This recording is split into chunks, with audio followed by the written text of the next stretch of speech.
Have you heard the whispers about John Wick in New York City back in 2014?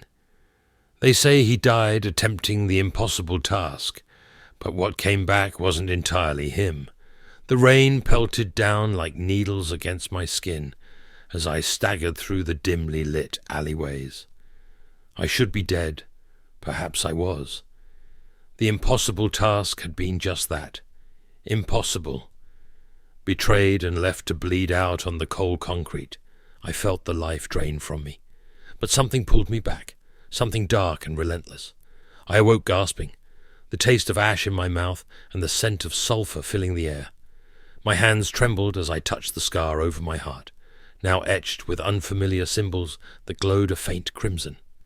In the fractured mirror of a shattered storefront, I caught my reflection. Eyes black as obsidian, with flickering embers where my pupils once were. My once neatly kept beard now framed a face paler than death, and veins like shadows webbed beneath my skin. Shadows clung to me like a second skin, muffling my movements as I walked the deserted streets. Each step felt lighter, faster. Power coursed through me, dark and intoxicating. Memories of betrayal ignited an unquenchable fire within. Marcus, the orchestrator of my demise, still walked free. The city's whispers led me to his grand mansion, perched atop the hill. A palace of glass, hiding a heart of darkness. The guards outside were mere silhouettes against the night. Before they could react, I was upon them. My hands, now bearing claws instead of nails, slashed through the air with lethal precision. They fell silently, shadows swallowing their last breaths. Inside, the opulence of the foyer was a stark contrast to the carnage that would soon follow. Marble floors, slicked with blood, reflected the dim glow of chandeliers as I moved like a wraith, unseen and unstoppable. Every adversary became a blur, dispatched with merciless efficiency. Bullets whizzed past, but the shadows enveloped me, rendering their aim futile. I was a harbinger of death, and nothing would stand between me and my target. Ascending the grand staircase, I could feel Marcus's fear permeating the air. At the top, he awaited me, a veneer of confidence masking his terror. "I knew death wouldn't hold you, Wick," he sneered, though his icy blue eyes darted nervously. He hadn't aged a day, still the same sharp features and slicked-back hair. His suit immaculate, but his soul tarnished.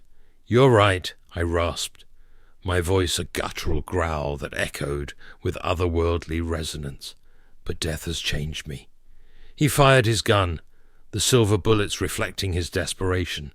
With a swift motion, I dodged them effortlessly, the shadows guiding my movements. In an instant, I was before him. Grabbing him by the throat, I lifted him effortlessly, his feet dangling above the ground. "You took everything from me," I hissed, my eyes burning into his. "And now you've become a monster," he choked out, a twisted smile forming. "Just like me." "Not like you," I snarled. The demonic force within hungered for his end, urging me to crush the life out of him. I tightened my grip, feeling his pulse weaken. But as I gazed into his eyes, a flicker of my former humanity surfaced. Was this unbridled wrath worth the cost of my soul? The faces of those I loved flashed before me, overshadowed by the abyss I was descending into.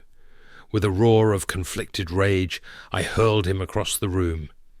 He crashed into a glass cabinet, shards slicing into him as he crumpled to the ground, alive but broken. "Mercy?" he coughed, blood staining his perfect suit. "Redemption," I corrected, turning away as the shadows began to recede slightly. "For both of us." As I exited the mansion, the first light of dawn breached the horizon. The darkness within me recoiled, and I felt the relentless power wane, replaced by a profound exhaustion. My battle was no longer with Marcus, but with the demon I had become. I vanished into the city's labyrinth, a half-demon haunted by the sins of vengeance. My story didn't end with bloodshed. It began with the struggle to reclaim the remnants of my soul.